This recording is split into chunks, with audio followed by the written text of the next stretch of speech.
Laptops. Computers na pwede mong kandungin. Yan ang titignan natin today ngayong araw, my dudes. Dahil dito sa harap ko ay may pinahiram sa akin ng Edge Computer Tech na laptop. Ang MSI Modern 15.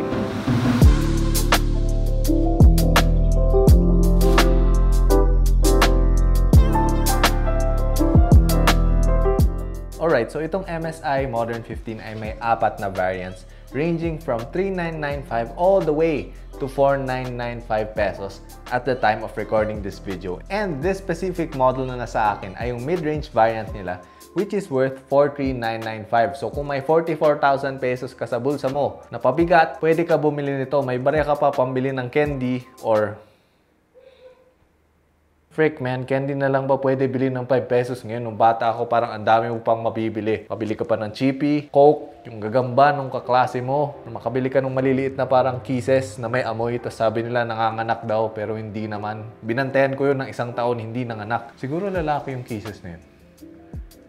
Anyway, napalayo na tayo sa topic. Balik tayo dito, my dudes. So, from the outside, the MSI Modern 15 looks really professional. Ito yung tipong di ka nila paghihinalaan na nag-games ka kasi mukhang nagsusulat ka ng thesis or nag-excel. Ganun ka-pro tignan nito, my dudes. And I really like the minimalist logo sa likod niya. So, basing from this aesthetic, I'm guessing na yung target nila for these laptops are the creative professionals, which titignan natin mamaya kung kaya nga ba nito yung mga ibabato ko sa kanya ng mga professional programs. And you know, syempre, mga games. Now, may available ito na 3 colorways. They have the carbon gray, which is the one we have here. And may available din sila na bluestone or urban silver. Although I think mas patok sana sa oldies yung urban silver nila if they called it uban silver. Sa corny ng joke, namatay yung display ng laptop. MSI, kung kailangan nyo ng tulong dun sa mga naming schemes nyo, you know who to call. They hear me joking, they hating. Ang tito, jokes ko sobrang walang kwenta. Moving on, so for the I/O of this laptop, on the right side, may dalawa tayong USB 3.2 Gen 2 Type A ports, which is pretty awesome. And then, meron din tayo dyang micro SD card slot, which I wish normal SD card slot na lang yung nilagay nila dito. Because you know, most ng mga cameras and creative stuffs ay full-size SD cards ang gamit. So, di ko alam bakit micro SD card yung nilagay nila dyan. Anywho, moving on sa left side I/O natin, here we could see the charging port, a full-size HDMI port. Awesome, I always appreciate yung full-size na HDMI ports.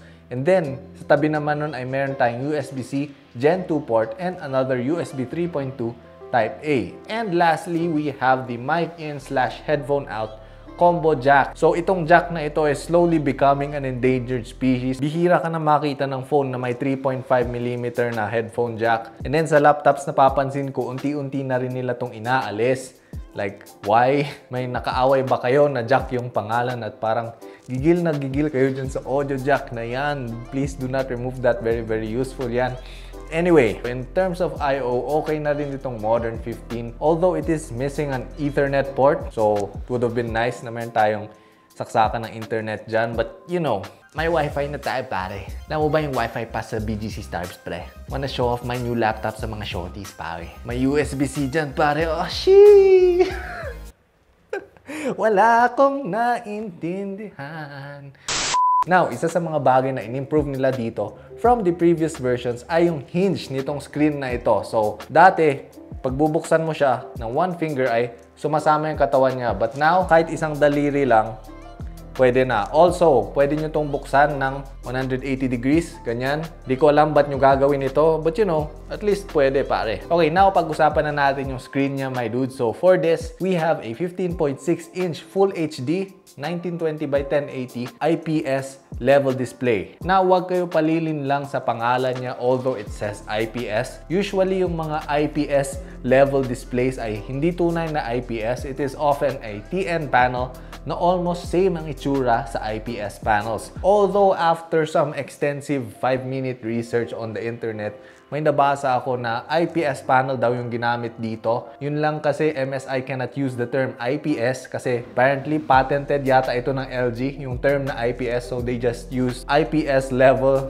But you know, personally, I cannot tell the difference, my dudes. The screen looks good and para sa akin, yung colors niya ay vibrant and okay na rin yung contrast nitong screen na ito. Now, on top of this somewhat controversial IPS level screen, MSI managed to put a 720p 30fps webcam, which is handy para sa mga Zoom meetings natin and online classes.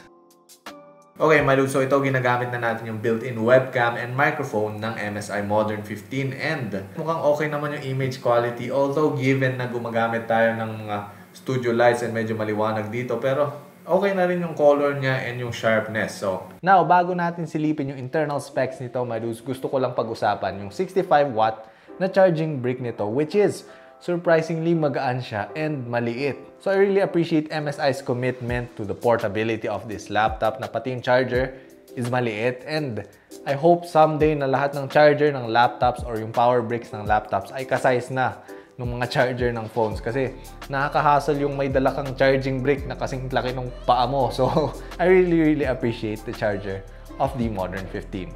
With that being said, pag-usapan na natin yung performance nito. So for the processor, this is rocking a Ryzen 5 5500U 6-core 12-thread processor, which is perfect for multitasking. So the more threads, the better. And then, pagdating naman sa RAM, itong variant na nasa akin ay may 16GB of RAM, expandable to 64GB. Although, yung model na 3,995 pesos, 8GB lang yung RAM nun. And yung top-of-the-line variant has a 32GB RAM kit. So, pagdating sa video editing and mga 3D programs, the more RAM, the better. Now, moving on to the storage, my 512GB NVMe Gen 4 SSD ito. And sabihin nyo lang sa Edge, pag bumili kayo ng ganitong laptop, pwede silang magdagdag ng additional storage. So, there you go, para sa mahilig mag-download ng mga assignments. Just add some storage.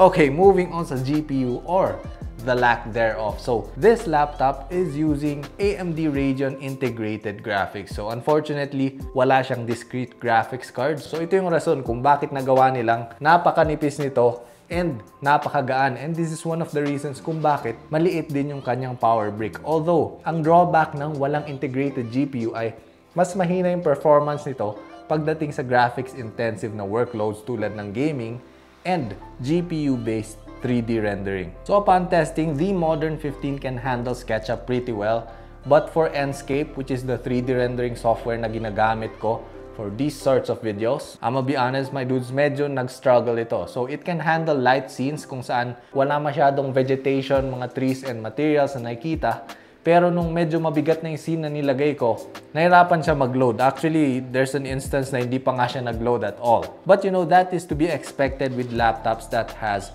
integrated graphics cards. Now, for the ultimate GPU test, gaming, tinesting ko to sa Apex Legends, which is a somewhat graphics-intensive game. And then, tinesting ko rin siya sa Valorant, which is a game optimized na pwede mong malaro sa kahit anong PC. Deuling man yung PC mo or the home credit. And surprisingly, the Modern 15 struggled sa Apex Legends. Kahit ni-lower ko na lahat ng graphics setting, may mga drop frames pa rin ako every now and then. And medyo laggy siya. So dito ko na-feel yung effect ng walang discrete GPU. Now, pagdating naman sa Valorant, it worked flawlessly. Wala akong na-experience na stuttering or frame dropping, and honestly, it is quite smooth. Although, natalo ako, pero kasalanan na yon nung mouse ko. Hindi, kasalanan yun nung kapitbahay na gumagamit ng same internet provider. Tapos, nakuha niya yung bandwidth ko. Hindi ako maka-headshot.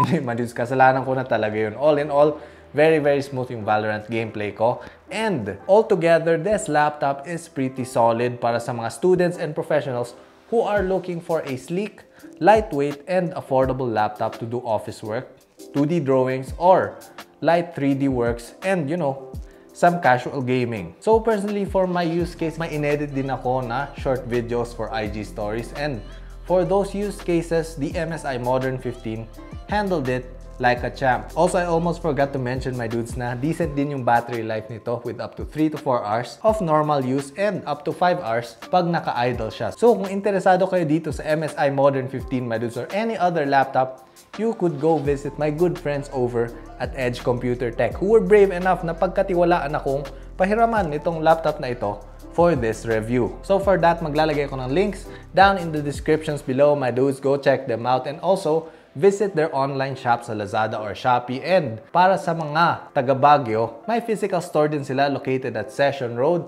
sa ilalim ng Hotel Venice. And also kung tama yung pagkakaalala ko, they also do door-to-door deliveries for Luzon and Northern Luzon peeps. So message nyo lang sila through their Facebook page. They're very, very friendly and they are super replyable.